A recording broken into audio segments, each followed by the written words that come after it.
अस्सलाम वालेकुम dear students. आज हम करने लगे हैं 10वीं का चौथा चैप्टर हाइड्रोकार्बन्स। उसकी तमाम खुद तशखीसी सरगर्मियां मैं आपके सामने हल करने लगा हूं।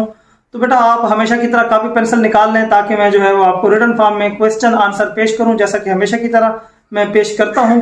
तो चलें हल करते हैं चैप्टर नंबर 4 हाइड्रोकार्बन्स की खुद तशखीसी सरगर्मियां।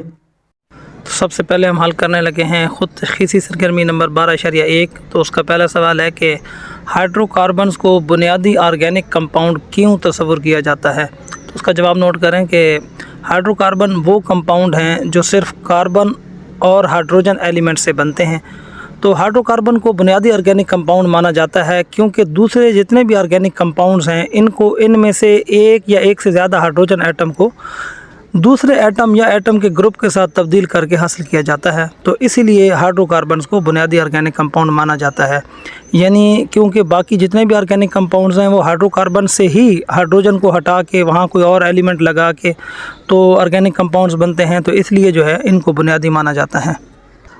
नेक्स्ट क्वेश्चन है कि एक सीधी और ब्रांच चेन में क्या फ़र्क है। तो इसमें आपने दरमियान में लाइन लगानी है। एक साइड पे आपने लिखना है सीधी चेन और दूसरी साइड पे लिखना है आपने ब्रांच चेन। तो सीधी चेन जो है वो स्ट्रेट चेन कंपाउंड्स हैं वो जिनमें कार्बन एटम एक दूसरे के साथ सिंगल, डबल या ट्रिपल बॉन्ड के ज़रिए जुड़े होते हैं, वो स्ट्रेट चेन बनाते हैं। और मिसाल अगर आप देखें तो आपको समझ आ जाएगी, ये स्ट्रेट चेन नॉर्मल ब्यूटेन है। तो इसी तरीके से जो ब्रांच चेन होती है तो ब्रांच चेन को कंपाउंड हैं जिनमें स्ट्रेट चेन के साथ कोई और ब्रांच भी मौजूद होती है, जैसा कि ये आपके सामने आइसोब्यूटेन मौजूद है। तो ये आप स्ट्रक्चर देखें तो आपको क्लियर हो जाएगा। तो नेक्स्ट क्वेश्चन है कि सैचुरेटेड और अनसैचुरेटेड हाइड्रोकार्बन के जर्नल फार्मूले लिखें। तो अल्केन सैचुरेटेड हाइड्रोकार्बन हैं, इनका जर्नल फार्मूला आपको पता CnH2n+2 है, जबकि अल्कीन्स और अल्काइन जो हैं वो अनसैचुरेटेड हाइड्रोकार्बन हैं। तो अल्कीन्स का जर्नल फार्मूला CnH2n है, जबकि अल्काइन का जर्नल फार्मूला CnH2n-2 होता है। जी क्वेश्चन नंबर 4 इंतहाई आसान क्वेश्चन है कि अनसैचुरेटेड हाइड्रोकार्बन की तारीफ़ करें और मिसालें भी दें। तो वो हाइड्रोकार्बन जिनमें दो कार्बन एटम के एक दूसरे के साथ डबल या ट्रिपल बॉन्ड हों तो इनको अनसैचुरेटेड हाइड्रोकार्बन कहते हैं। जैसे कि आपको पता है अल्कीन या अल्काइन होते हैं, तो उसकी एक मिसाल आप प्रोपीन ले लें और इथीन ले लें डबल बॉन्ड के लिए, और प्रोपाइन और इथाइन जो है वो ले लें इसकी ट्रिपल बॉन्ड के लिए मिसाल। तो इसके बाद नेक्स्ट खुद तशखीसी सरगर्मी नंबर 12.2 है। तो इसका पहला सवाल है कि सादा तरीन अल्केन कौन सी है। तो सादा तरीन अल्केन मीथेन है, इसका जनरल फार्मूला CH4 है। आपको पता है एक कार्बन पे मुश्तमिल जो अल्केन होगी वो सादा तरीन होगी। और इसके बाद इसका दूसरा सवाल है कि मंदर जज़ैल कंपाउंड के स्ट्रक्चरल फार्मूलाज बनाएं, आइसोब्यूटेन और आइसोब्यूटेन। तो ये आपके सामने हैं स्ट्रक्चर फार्मूला, आप देख लें आइसोब्यूटेन और आइसोपेंटेन के, तो नोट कर लें। तो नेक्स्ट क्वेश्चन है कि अल्केन को जलने के लिए ऑक्सीजन की ज़्यादा मकदार की क्यों ज़रूरत होती है। तो उसका जवाब आप लिखें कि अल्केन के जलने के लिए रिएक्शन को मंदर जज़ैल तरीके से ज़ाहिर किया जाता है। तो CH4+2O2 गिव्स अस CO2+2H2O, और हरारत भी आपको पता है इसमें खारिज होती है। तो मर्दरजा बाला रिएक्शन से वाज़े होता है कि ऑक्सीजन हाइड्रोजन के साथ H2O और कार्बन के साथ CO2 बनाती है। चूँकि अल्केन सैचुरेटेड हाइड्रोकार्बन है इसलिए इसमें हाइड्रोजन एटमों की तादाद अनसैचुरेटेड से ज़्यादा होती है, इसलिए अल्केन को जलने के लिए ऑक्सीजन की ज़्यादा मकदार की ज़रूरत होती है। तो ये मैं दोबारा आपको समझा देता हूँ। बेटा अल्केन जो है आपको पता है सैचुरेटेड है, तो इसमें जो हाइड्रोजन एटम है वो निस्बतन अल्कीन से और अल्काइन से ज़्यादा होते हैं। तो अब क्योंकि इनमें हाइड्रोजन ज़्यादा होते हैं तो फिर H2O बनेंगे, तो ऑक्सीजन की भी ज़्यादा मकदार जो है इसमें इस्तेमाल होगी। अगर आप साथ में वो रिएक्शन है जो अल्कीन का लिखा हुआ जलने वाला रिएक्शन वो भी लिख दें तो अच्छा होगा, और उसमें आप कंपेयर करके देखेंगे तो आपको पता चलेगा कि निस्बतन वहाँ जो है अगर निस्बत निकालेंगे तो वहाँ निस्बतन ऑक्सीजन जो है वो कम इस्तेमाल होती हैं उस रिएक्शन में जो अल्कीन के साथ है। और ये जो अल्केन वाला रिएक्शन है इसमें क्योंकि हाइड्रोजन ज़्यादा है तो इसमें निस्बतन ऑक्सीजन जो है वो ज़्यादा इस्तेमाल होती है। नेक्स्ट क्वेश्चन नंबर 4 है कि हेलोजिनेशन से क्या मुराद है। सूरज की तेज़ रोशनी की मौजूदगी में मीथेन का क्लोरीन के साथ रिएक्शन लिखें। तो बेटा सूरज की मध्यम रोशनी की मौजूदगी में अल्केन और हेलोजेंस के दरमियान रिएक्शन का एक सिलसिला बनता है जिसमें हर मरले में एक हाइड्रोजन एटम हेलोजन एटम के साथ तब्दील होता है। इस तरह एक एक करके तमाम हाइड्रोजन एटम्स हेलोजन एटम के साथ तब्दील हो जाते हैं। फिर आपने ये रिएक्शन लिखना है CH4+Cl2। तो सूरज की मध्यम रोशनी में ये रिएक्शन होता है CH3Cl+HCl। तो बराह रास्त सूरज की रोशनी में ये रिएक्शन जो है धमाका खेज़ होता है, जिससे HCl गैस बनती है और कार्बन बनती है। ये आप रिएक्शन देख लें, CH4 प्लस 2Cl2, और ये रोशनी सूरज की तेज़ रोशनी, और इसमें कार्बन ब्लैक बनती है और साथ में HCl जो है वो उसके मालिक्यूल बनते हैं। यहाँ ऊपर वाले रिएक्शन में एक बात और नोट कर लें कि ये जो CH4 प्लस Cl2 लिखा हुआ और CH3Cl बना हुआ है, यही रिएक्शन जो है वो मज़ीद आगे चलता जाएगा, फिर CH2Cl2 बनेगा, फिर CHCl3 बनेगा, और फिर जो है वो CCl4 बन जाएगा। तो इस तरीके से मरहलावार जो है वो एक एक हाइड्रोजन कम होता जाएगा और उसकी जगह पे जो है वो क्लोरीन लगती जाएगी। नेक्स्ट है जी खुद तशख़ीसी सरगर्मी नंबर 12.3। तो इसमें जो पहला क्वेश्चन है वो अल्कीन्स रिएक्टिव क्यों होते हैं। तो पहले तो आप इस बात को समझ लें कि अल्कीन्स वो होते हैं जिनमें एक जो है वो डबल बॉन्ड मौजूद होता है। तो डबल बॉन्ड में एक सिग्मा बॉन्ड होता है जो कि एक मजबूत बॉन्ड होता है, और दूसरा जो बॉन्ड होता है डबल बॉन्ड में वो पाई बॉन्ड होता है। अब जो पाई बॉन्ड होता है ये वीक बॉन्ड होता है, ये इजीली टूट सकता है। अब क्योंकि जो पाई बॉन्ड है वो इजीली टूट सकता है, इसलिए जो है वो बॉन्ड टूटेगा और अल्कीन रिएक्शन करेगा और दो नए बॉन्ड बनेंगे। तो इसका आंसर आप कैसे लिखेंगे कि अल्कीन बहुत ज़्यादा रिएक्टिव होते हैं क्योंकि इनमें डबल बॉन्ड के इलेक्ट्रॉन रिएक्शन के लिए बआसानी दस्तयाब होते हैं। ये कंपाउंड सैचुरेटेड कंपाउंड बनने के लिए दूसरे एटम को शामिल करके बहुत तेज़ी से रिएक्ट करने का रुझान रखते हैं। नतीजतन डबल बॉन्ड सिंगल बॉन्ड में तब्दील हो जाता है जो कि ज़्यादा मुस्तहकम होता है। यानी डबल बॉन्ड जो है उसमें पाई बॉन्ड इतना मजबूत नहीं होता, जब वो सिंगल में तब्दील हो जाता है तो जो सिग्मा बॉन्ड है वो मजबूत बॉन्ड होता है। इस ख़ुद तशख़ीसी सरगर्मी का जो दूसरा सवाल है कि आप प्रोपाइल अल्कोहल से प्रोपेन कैसे तैयार कर सकते हैं।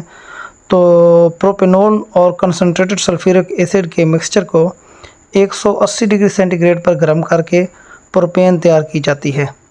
पहले मरहले में क्या होगा कि प्रोपाइल हाइड्रोजन सल्फेट बनता है, यानी प्रोपेनॉल जब रिएक्शन करेगा तो क्या बनेगा, प्रोपाइल हाइड्रोजन सल्फेट।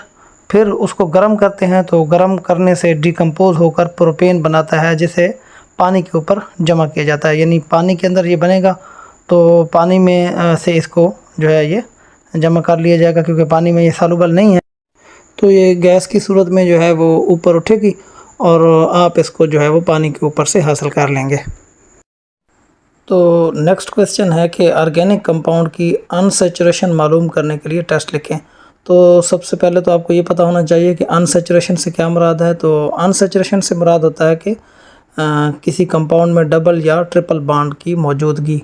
तो हमने ये चेक करना है कि किसी कंपाउंड में डबल या ट्रिपल बॉन्ड है या नहीं। तो ये बात आप ध्यान में रख लें कि डबल बॉन्ड हो या ट्रिपल बॉन्ड हो तो ये दोनों जो है वो KMnO4 के साथ रिएक्शन इनका होता है। यानी डबल बॉन्ड हो या ट्रिपल बॉन्ड हो तो एक तो आप KMnO4 के साथ रिएक्शन करवा के आप इसको चेक कर सकते हैं। दूसरा इनकी जो शनाख्त का टेस्ट है वो ब्रोमीन वाटर टेस्ट है।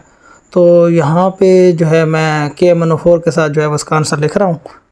तो आप लिखेंगे कि अल्कीन्स पोटाशियम परमैंगनेट के एसिडिक सॉल्यूशन के गुलाबी रंग को ख़त्म कर देती हैं क्योंकि डबल बॉन्ड के इलेक्ट्रॉन MnO4 नेगेटिव आयंस के साथ रिएक्ट करते हैं और इस रिएक्शन के नतीजे में MnO2 और इथीन ग्लाइकोल जो है वो बनती है।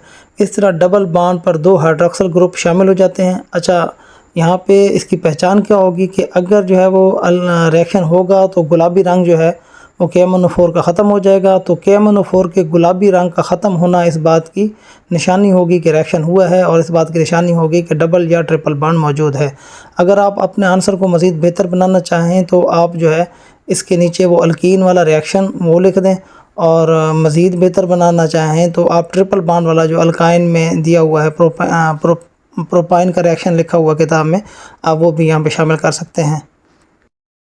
तो नेक्स्ट क्वेश्चन है कि ईथीन के कुछ इस्तेमालात लिखें। तो ईथीन के इस्तेमालात जो है वो मंदरजा झैल हैं कि ईथीन इस्तेमाल होती है फलों को मसनूई तरीके से पकाने के लिए, ईथीन इस्तेमाल होती है बेहोश करने के लिए, ईथीन इस्तेमाल होती है पॉलीथीन की तैयारी के लिए। पॉलीथीन एक प्लास्टिक मटेरियल है जो पैकिंग, खिलौनों और बैगों वगैरह में इस्तेमाल होता है। और बहुत से कंपाउंड जैसा कि इथाइलिन ऑक्साइड और ethyl alcohol, ethylene glycol, di ethyl ether वगैरह की तैयारी में भी जो है वो रॉ मटेरियल के तौर पर इस्तेमाल होती है। और इथाइलिन ऑक्साइड धुनी के तौर पर भी इस्तेमाल होता है।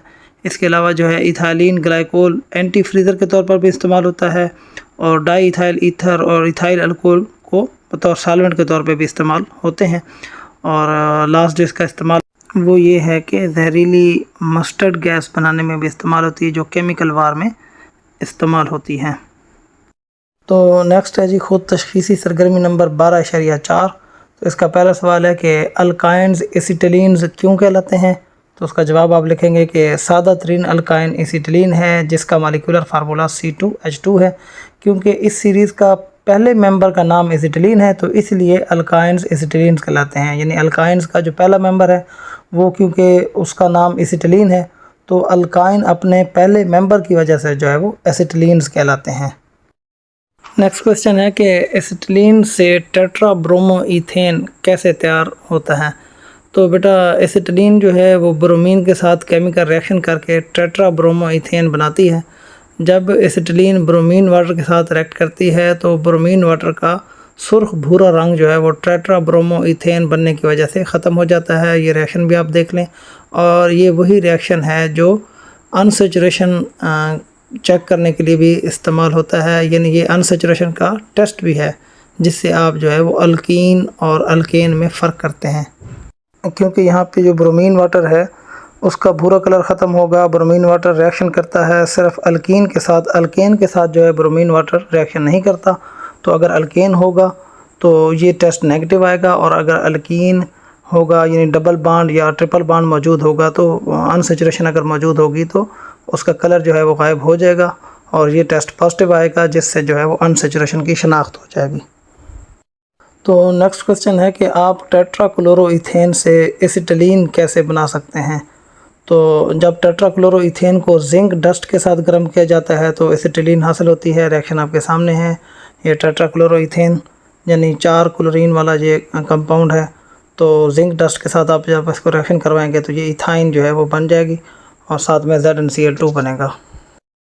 नेक्स्ट क्वेश्चन है कि ग्लाइअक्सल और ग्लाइकोल में क्या फ़र्क है। तो आप लाइन लगाएंगे, एक साइड पे लिखेंगे ग्लाइकोल और एक साइड पे लिखेंगे ग्लाइअक्सल।